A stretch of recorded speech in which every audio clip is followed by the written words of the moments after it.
This is Karen with newclevelandradio.net, and it's time for Care Notes with Doug Wilber from Cherish Companions. As many of you know, Cherish Companions provides home care services, and there are so many of us who are aging that we are selecting that that's how we want to age. We want to age in place. I know my husband and I had a long talk about it for probably the last 5 to 10 years. And we let our boys know that's what we wanted. And for my husband, he didn't get to live long enough to know what that would be like. But I have reiterated with my boys that that's how I want to spend the rest of my life. But Doug, there's been this big influx of, I don't like calling them institutions, but I'm going to, facilities, institution buildings for elder care. And I'm wondering why that has grown so big when so many of us are choosing to age at home. Yeah. I actually want to kind of start a series, and this will be the beginning of it, talking about the last institution. I'll explain that as we go along. But it's the idea today I want to explore a little bit is what we build when we don't know what else to do. And a part of it is that I want to unpack is we don't know a different way. And if you think back at your experiences with institutional care, taking care of the elderly, you walk down that hallway and you see the fluorescent lights and the identical doors, the central nurses station, medication carts, the posted meal schedule, a television playing in a common room, people kind of leaning, falling asleep in their chairs as they're watching television. And anyone who has ever visited a long-term care facility knows this scene. It comes up automatically, And unfortunately, there are other things, oftentimes the smell of urine and these strange odors that kind of waft through, the mix of unfortunately urine and institutional food. But the one question that I want to ask today is, why does elder care still look like this? What is the reason that it looks like that? And I think the answer ultimately comes down to this. Historically, when societies didn't know what to do with vulnerable people, we built institutions. That was the tendency, and we've kind of talked about this or hinted or talked about aspects of this before, but orphanages, asylums, poorhouses, sanatoriums that were common at one point in time. They were large buildings designed to gather people together, and it was for safety, for efficiency, and for oversight. And but you think about it, and many of those models are now gone or greatly diminished. It's rare that we end up having that. But there is one that remains, and the one that remains is long-term care facilities. And and I don't want to diminish the need for long-term care facilities, because there and I absolutely don't want to attack them here, because what I want to do is help us to understand them and to understand how this has happened and how it developed, and then really ask a much harder question, which is, are they still the best that we can do? And I think as we look through, we may come to the answer that there is still a place, as I mentioned, but should they have the prominent place that they still have in our society? And I'm really at one that would say, let's let the facts do the talking. um, the origins really are in the 19th and the 20th century. Institutionalization was considered progressive. It wasn't a regressive thing. It was truly like this was the new thing. And so you have the psychiatric asylums were built under the belief that removing individuals from chaotic environments would allow for structural or structured way of someone being able to heal. You had professionals all in one building able to help someone. Orphanages were seen as moral solutions to poverty and family instability. And so, in all these cases, I'm sorry, I'm going to turn off that.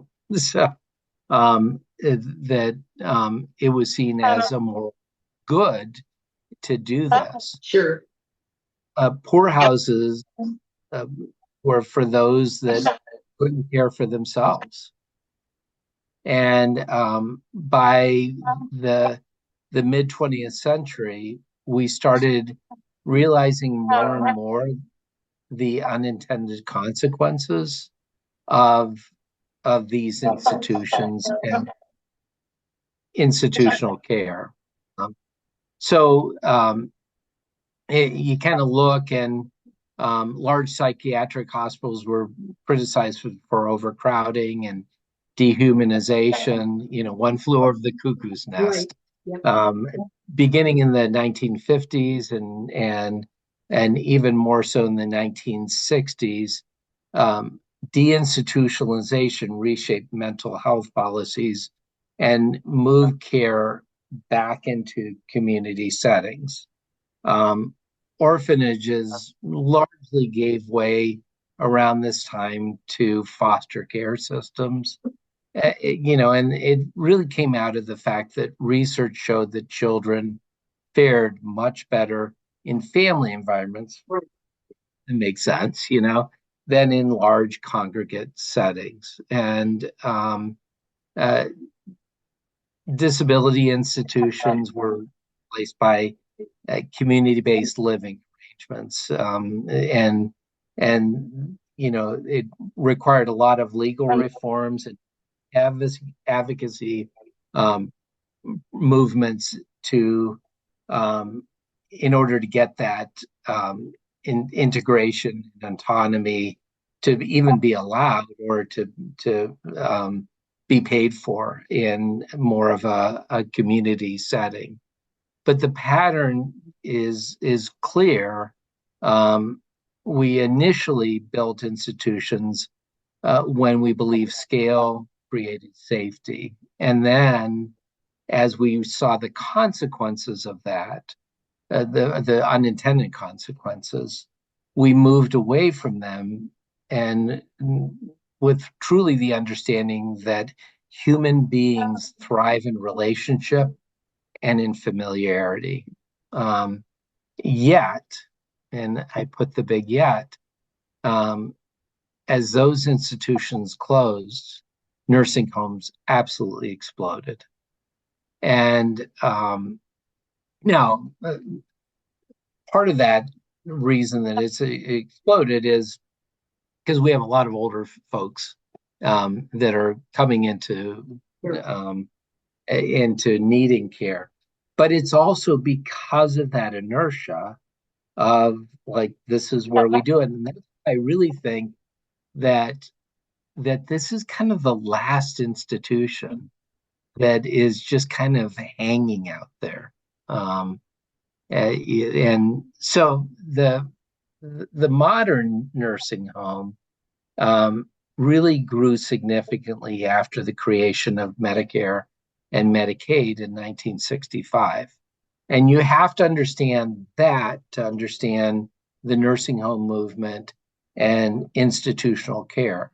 Because before that, many older adults who couldn't live independently ended up in one of three places.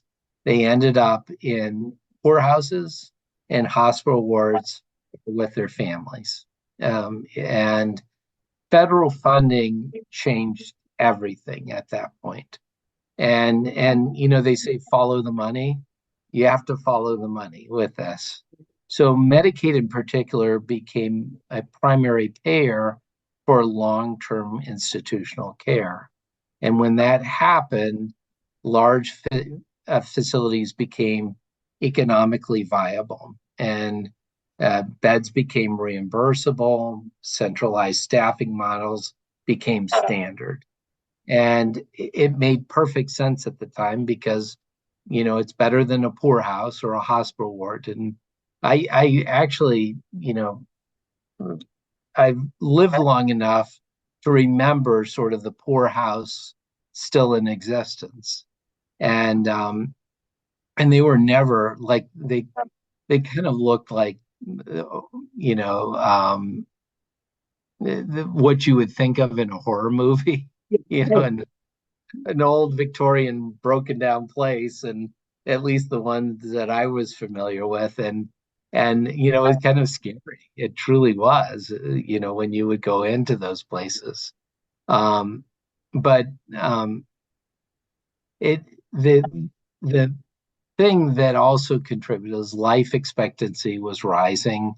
Families were also becoming geographically dispersed as people moved for their jobs, and I think the average individual is oftentimes but about 160 miles away from their children, and women, traditionally who are primary caregivers were now in the workforce and not able to do the care that oftentimes they were doing before. And so that institutional model offered predictability. It offered a solution. Meals were provided, medications were managed, there was staff there 24 hours a day. And so it gave an answer during this whole process. And I think we need to be clear about something, and that is that for some individuals, especially those with very complex medical needs, it still is a necessity. It still is something that is important. So I'm not calling at all in this to remove long-term care as a solution. I just think we need to process. We need to think, where are we at right now? And is this a time where we need to reform at least our thinking? But I think that requires that we acknowledge that the structure of long-term care facilities is built around efficiency. And frankly, we have some big problems right now where efficiency is actually important because, unfortunately, we are suffering a caregiver shortage. So there is going to have to be efficiencies built into the system. What I hope is that doesn't continue to push folks into this institutional model as the de facto only model that people are going to be able to do. it's not structured around personal rhythm. Because schedules are standardized for the most part. Staff rotate by shift. Care must be delivered according to, specific regulations and other things. It's not this is evil.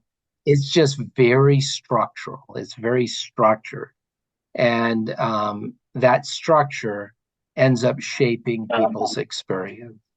Sure. And I don't know, was that your experience when you were doing anything with family members? When my grandfather moved into, and they called it the old folks home, there was a medical ward as well. And then there was, back then, everybody shared rooms.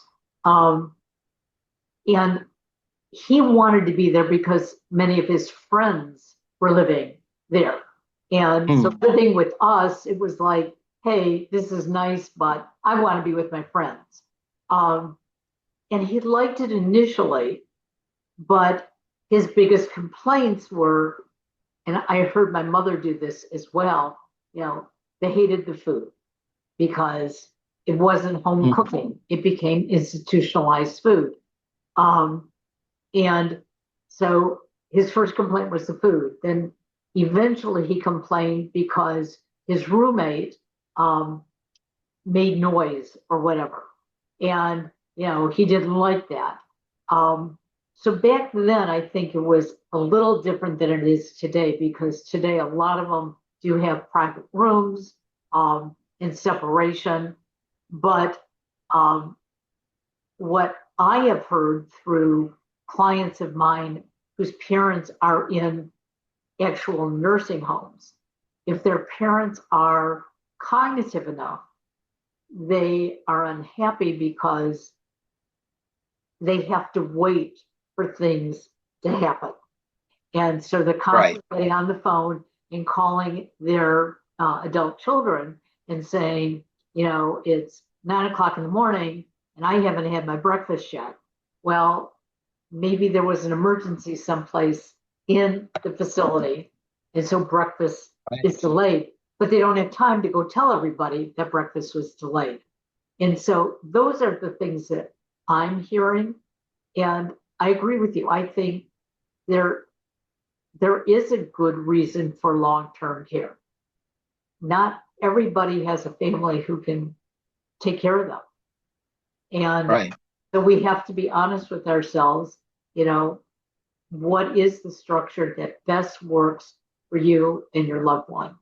And, maybe some of the regulations need to be changed to be, in some of these places, a little more humanized, because that's one of the things that, especially in communities that don't have a lot of money, the complaint is that my parent isn't being treated like a human being.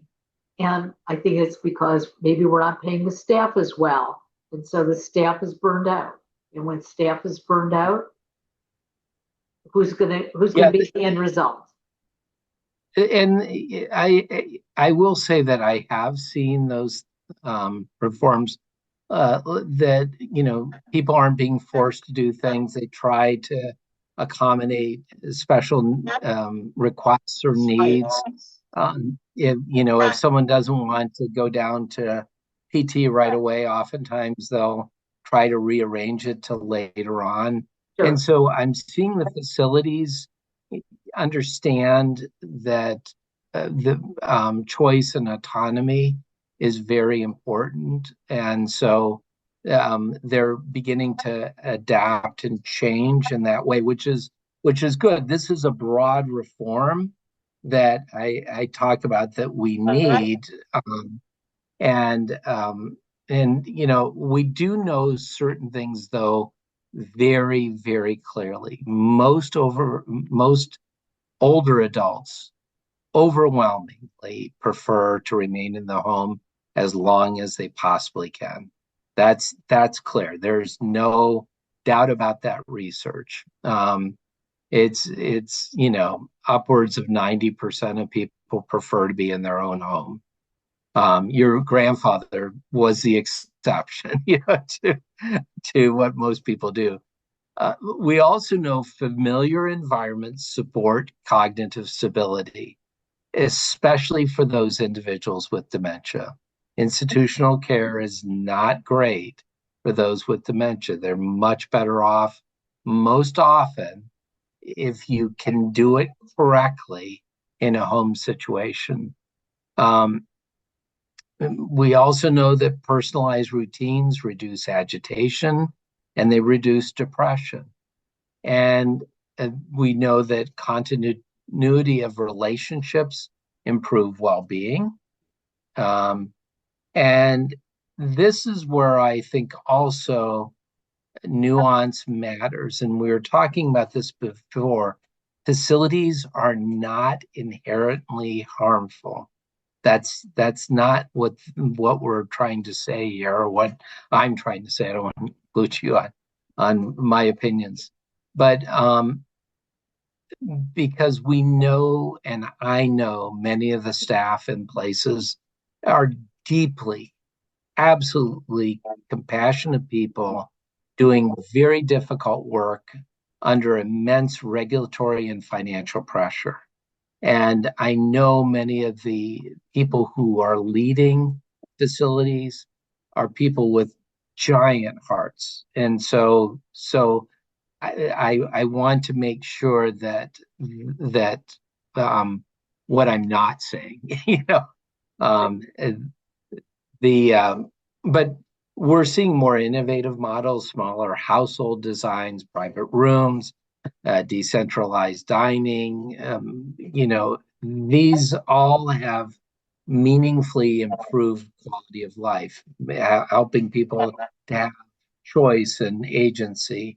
Is again, as it was mentioned before, is becoming more and more part of people's experience. But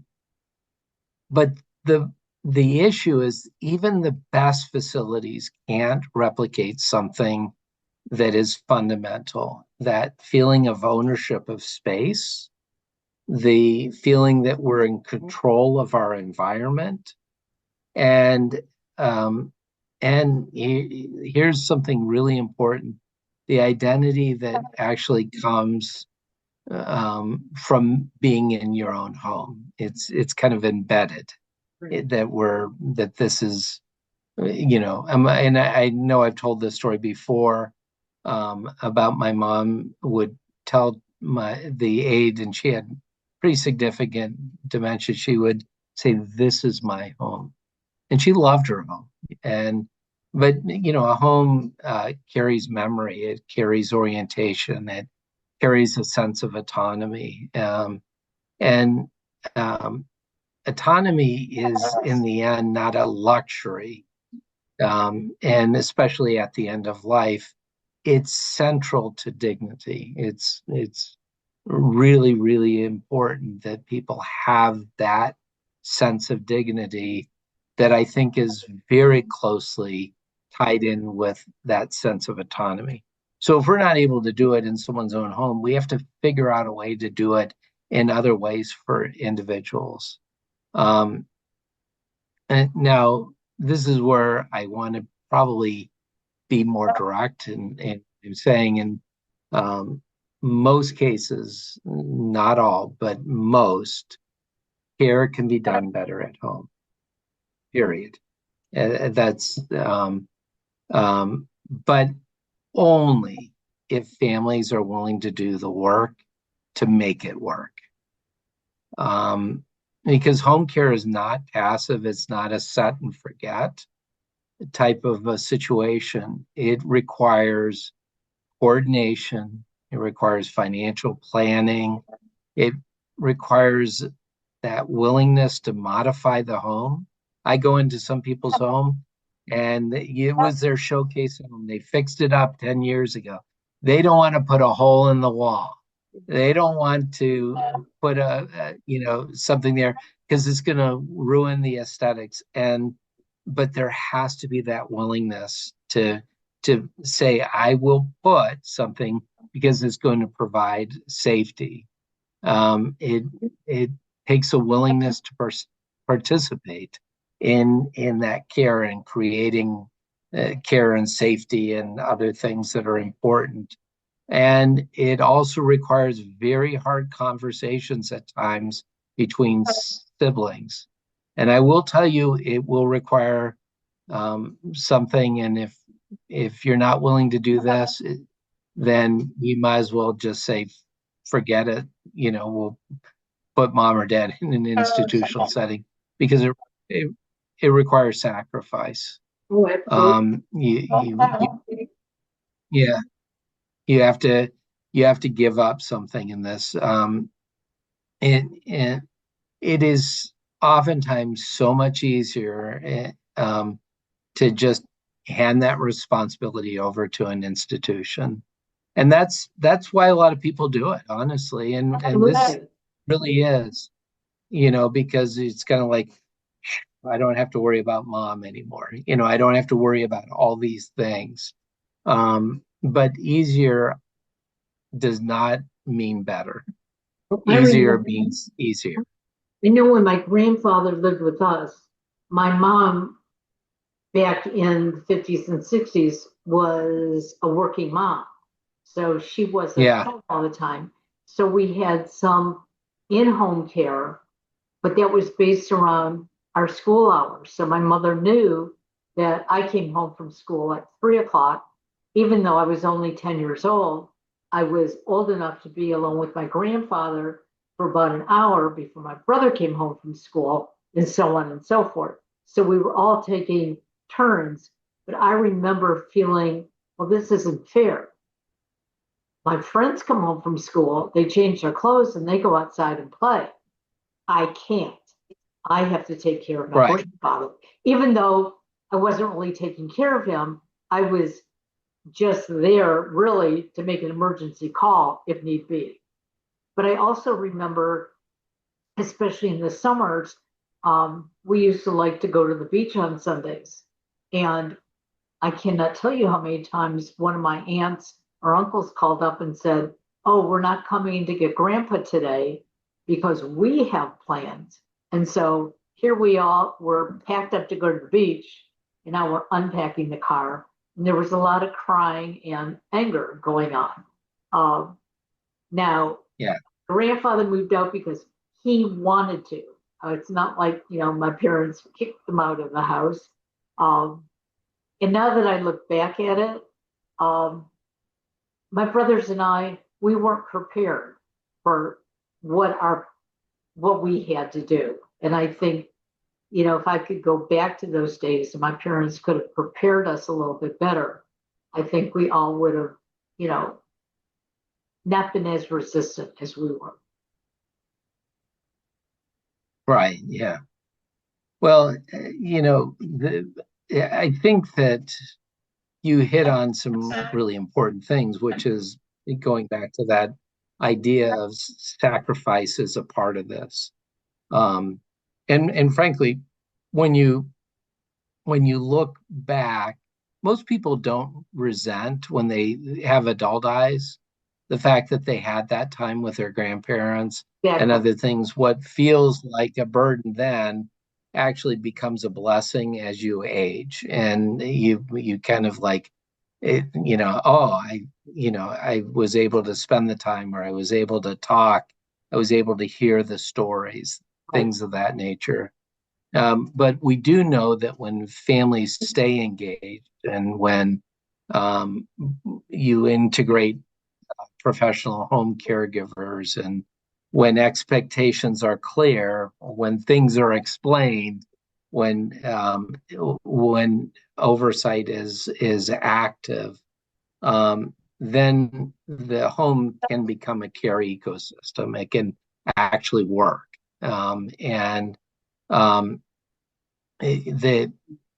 what you need to do though is build it in so that ecosystem happens, so caregivers can align with natural wake times, and meals can reflect lifelong preferences, and grandchildren can visit freely or be a part of the care model, like what you were, where pets can be there, and spouses can remain with each other and not be separated. And most importantly, I think the individual remains the center of their own story, that they're not then just warehoused. They're not relocated into someone else's system. So the one thing I do want to do is look at COVID a bit as a mirror. The pandemic did not create problems in long-term care, but it sure exposed vulnerability in congregate settings. And we need to learn from that. We noticed that infections spread faster when people live closer together. Visitation restrictions that happened revealed the emotional costs of separation. Staff shortages highlighted the fragility of centralized models. At the same time, when we look at what happened in home care, we saw that it demonstrated incredible flexibility during this time. And I can tell you story after story after story about the flexibility that happened. And frankly, the centralized models were doing it too. It just, the weaknesses became really glaring at times during when that was happening. So we noticed that risk could be controlled much more when it was on an individual basis. Families could continue to interact and do well. Technology accelerated remote oversight. So there are a lot of good things that were happening during this time. And the end lesson in this was not abolish facilities. I think what the lesson was, what we find from COVID was congregate care carries inherent structural risk. And I also think it showed that alternatives deserve serious investment, and not just looking at it, but realizing that we need to start pouring money more towards that home care model in many different ways, even the way the government is reimbursing. This is not about blame. It would be really easy to turn this into my crusade, an ideology. But we're not going to, because facilities are not the villains. Families who choose them are not failures. They're not in any way doing evil things. But I do think that history can teach us lessons, and sometimes really profound lessons. And because the fact is, we once believed that orphanages were necessary, and we once believed that asylums were humane, and we once believed large institutions were the best that society could do. That was truly cutting edge at the time. But over time, we learned that humans, they flourish in smaller relational environments. That's why those institutions have changed. And the question is not whether long-term facilities are immoral. The question is really whether they are the final large-scale way of dealing with the problem that we have. And it shouldn't go unquestioned that is the end goal, or the sort of the ultimate in how care should be delivered. And I think we need to really see, are we in an evolution at this point in time to a different model. And I would tend to say we are, or hopefully we are. If we aren't, we will be soon. Because if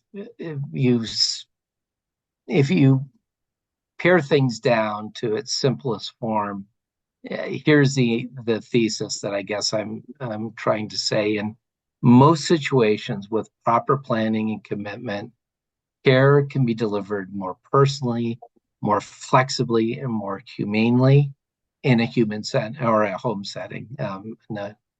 Human setting, but a home setting.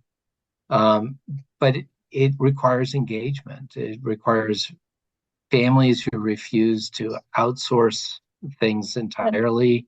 It requires that professional home care be done well, not casually, not loosely, but deliberately. Not a situation like you were talking about, where, oh, we got busy on Sunday, it's now up to you, kind of a thing. Because I oftentimes tell people, if you are going to have family involved in this, they need to look at it like it's their job. And I will say it's not an easy road, but it's the better one. And I think that if we can embrace that, we will shape a new kind of paradigm of care. And but I think so often it starts with understanding where we came from, how we got to where we are now. So I hope this uncovered that a little bit.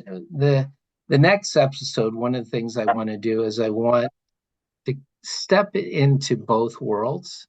What I'd like to do is look at what a day is like in a facility and what a day is like at home. And same diagnosis, different structures, and I think we'll see probably different outcomes as we explore it. And I hope that we'll ultimately look at what dignity actually looks like in practice. So I hope this serves a little bit to be provocative, but provocative in that we think about what we're doing and why we do what we do, and where we want to make progress and change things. Yeah. So it's just my thoughts. So. And I think it's important, if any of our listeners have any comments, any ideas for us, especially if you've gone through something like this or you're going through something like this. Let's hear your viewpoints, because I know, like you said, there are a lot of very good facilities out there, and they are doing the work almost like home care, but not all can do that. And so maybe the ideas of our listeners will spark us and we can get some information out there. So we'll talk about this. Yeah, and even if you have a strong feelings, otherwise, I would love to hear that. The one thing I want to make very clear, what I was talking about today is more long-term institutional settings versus like rehab. I know we've talked about this frequently. I am a huge believer in rehab. I think it is absolutely the best thing that some clients can do in order to be able to be at home, to have independence, or to maximize their ability to have more of a thriving home life or any type of life, versus just kind of being feeble and less able to do well in a home situation.